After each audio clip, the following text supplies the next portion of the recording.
Bonjour frères et sœurs et merci de votre fidélité. Les disciples de Jean viennent à Jésus avec une question sérieuse, presque troublée. Pourquoi tes disciples ne jeûnent-ils pas? Et Jésus répond par une image inattendue, celle des noces. Quel contraste! Jésus ne parle pas d'abord de discipline, ni de pratique religieuse, il parle de joie. Les invités de la noce peuvent-ils être en deuil tant que l'époux est avec eux?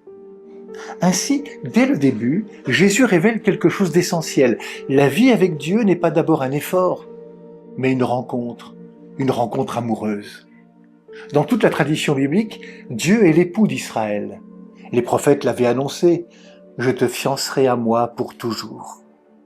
Et voici que Jésus reprend cette image, mais en la personnalisant. L'époux, c'est lui.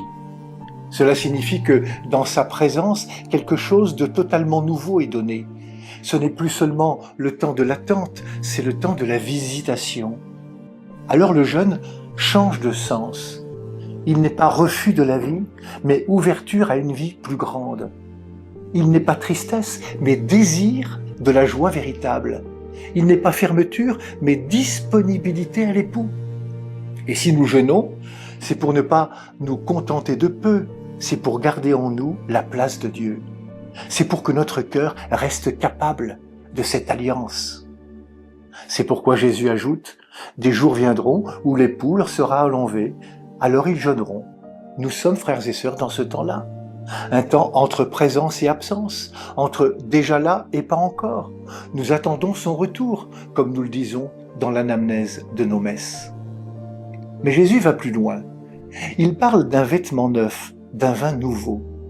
On ne met pas une pièce neuve sur un vieux vêtement, on ne met pas du vin nouveau dans de vieilles outres. Autrement dit, ce qu'il apporte ne peut pas simplement s'ajouter à l'ancien. Il ne vient pas améliorer, mais accomplir et transformer. La nouvelle alliance qu'il inaugure n'est pas une réforme extérieure, elle est une recréation intérieure. Comme il le dira d'ailleurs, « Voici que je fais toutes choses nouvelles ». Et dans les évangiles, tout confirme cela. À Cana, il change l'eau en vin, signe des noces messianiques. Avec la Samaritaine, il offre une eau vive qui jaillit en vie éternelle. Dans la parabole du fils prodigue, il fait résonner la joie du festin retrouvé.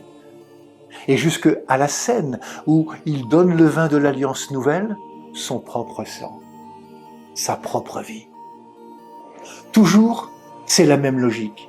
Dieu ne vient pas seulement corriger nos vies, il vient les épouser.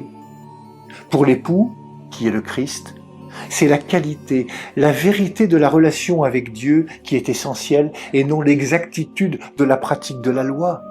L'époux ouvre la loi comme un chemin d'amour, une pédagogie du cœur qui apprend à aimer comme lui. Bonne journée à toutes et à tous, prenez bien soin de vous et des autres.